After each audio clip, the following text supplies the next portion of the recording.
最近啊，中国统计局又放出了一个新数据，说10月 PMI 终于突破了50%的荣枯线，达到了50.1%。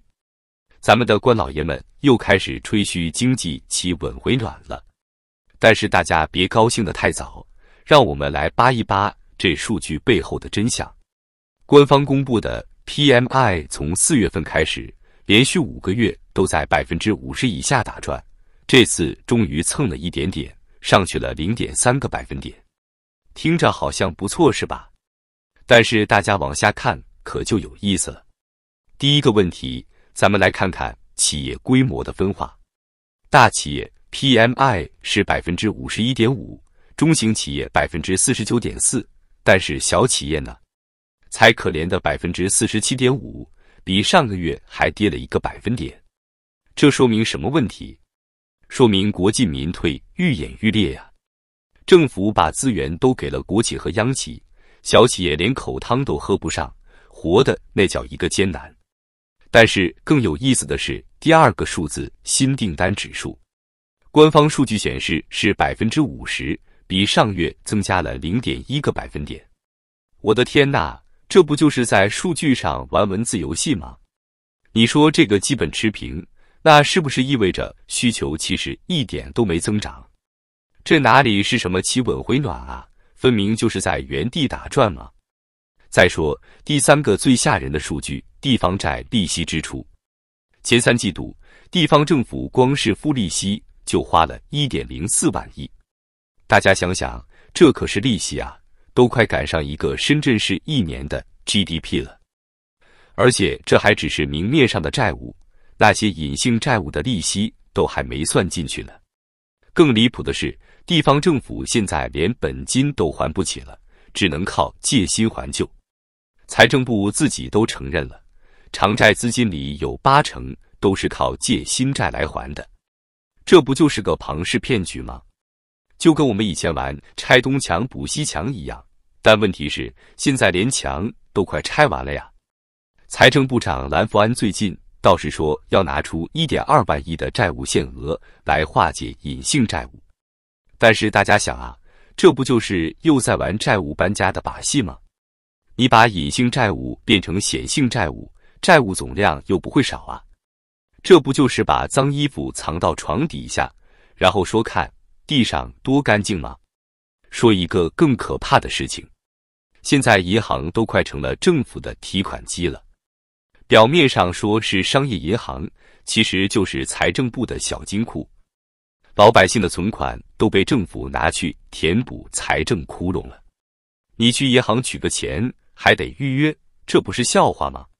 所以啊， PMI 是回暖了，但咱们老百姓的钱包可没暖和起来。现在到处都在喊开源节流，公务员降薪，学校裁员，连看病都要削减补贴了。这样的回暖恐怕只能暖到那些统计局的官老爷们吧。说到中国经济不景气，最惨的还得是房地产行业。最近啊，1天之内就有3家房企从港交所退市，这3家可都不是小企业，其中大唐集团去年销售额还有500多亿呢。这场大逃亡看得人触目惊心啊！看看这几家房企到底惨到什么程度。大唐集团2021年的时候，销售额还在505亿，风光得很的，结果到了2022年，直接跌到了196亿。这跌幅得有多大？直接腰斩。而且人家的净利润更惨，直接跌了将近80%。这不是雪崩是什么？但是更吓人的是第二个数据，这几家退市房企的负债。就拿大唐集团来说，截至去年6月底，总资产573亿，负债却高达474亿，资产负债率82.78%。这什么概念？就是说你家里有100块钱，结果欠别人83块，这日子还怎么过？有意思的是，连中国最赚钱的地铁都不赚钱了。深圳地铁上半年亏了38个亿，这可是深圳地铁啊！过去10多年都在赚钱的神话，现在也破灭了。为什么会这样？因为人家不是靠运营地铁赚钱，而是靠炒房地产。深圳地铁的站城一体化业务，说白了就是在地铁站周边盖房子。这买卖以前多香啊，毛利率高达 69.67%， 结果现在呢，直接跌到 36.1%。而且人家还持有万科 27% 的股份，去年光分红就能拿 31.65 亿。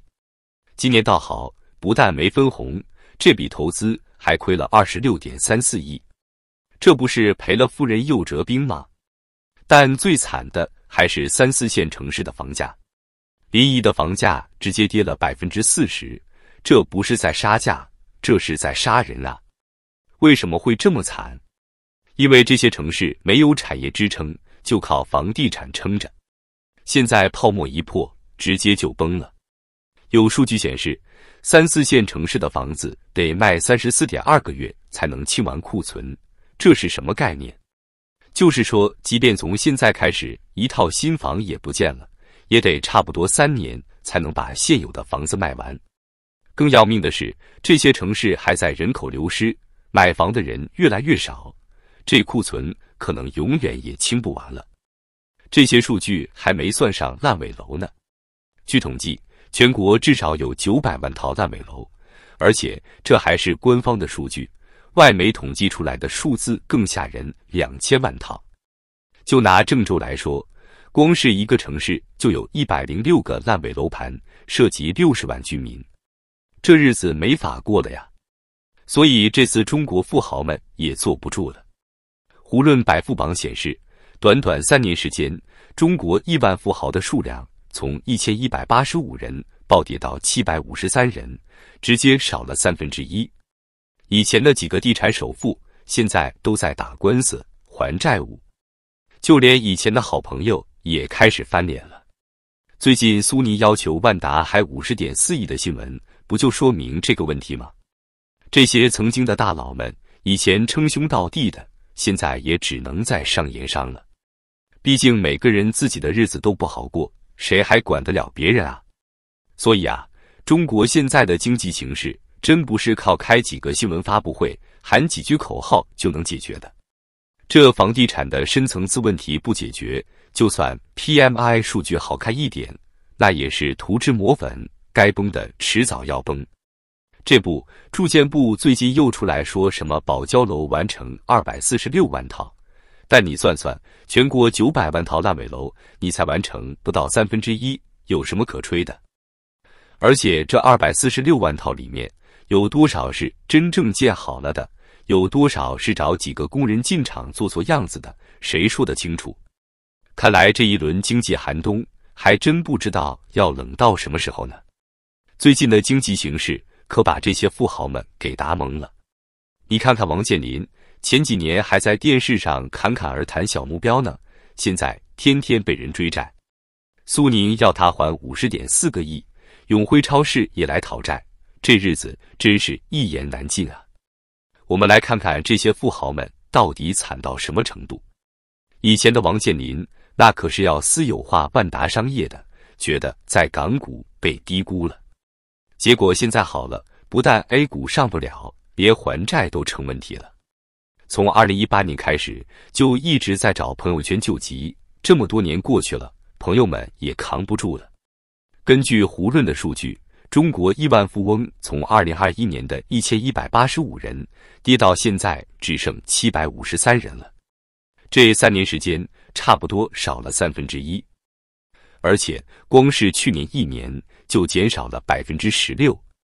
这些昔日的富豪们现在怕是连做梦都在想着怎么保住自己的资产吧。但最可怕的是银行系统。现在中国的银行表面上是商业银行，实际上已经变成了政府的提款机。政府财政吃紧，就让银行多放贷；企业还不上债，就让银行展期；地方债务有风险，就让银行买单。可是银行的钱是从哪来的？不就是老百姓的存款吗？所以现在很多银行取个钱都要预约。你说这不是笑话吗？这是把老百姓的钱都给挪用光了吧？而且更可怕的是，这些钱借给了那些问题企业，能收回来吗？借给了地方政府，人家现在连利息都快还不起了，本金还指望什么呢？你看看财政部的数据就知道了，光是今年前9个月，地方政府就付了1.04万亿的利息。这还只是明面上的债务，那些隐性债务的利息还不知道有多少呢。而且最可怕的是，现在地方政府还债有80%都是靠借新债，这不就是在玩击鼓传花吗？这么大的窟窿，最后还是得找银行输血，银行就成了最后的防火墙。但是这堵墙能撑多久呢？现在已经出现了医院发不出工资，学校在裁员，公务员工资缩水的情况，这不就说明问题已经很严重了吗？所以啊，不管是当年的首富们，还是现在的银行系统，其实都是这场经济危机的受害者。只不过富豪们还能卖资产保命，但是老百姓的血汗钱要是在银行里出了问题，那可就真的是欲哭无泪了。看来这场经济寒冬不光是冷，而且还会越来越冷了。希望大家都能把自己的钱管好，毕竟这年头钱放在银行都不一定保险呢。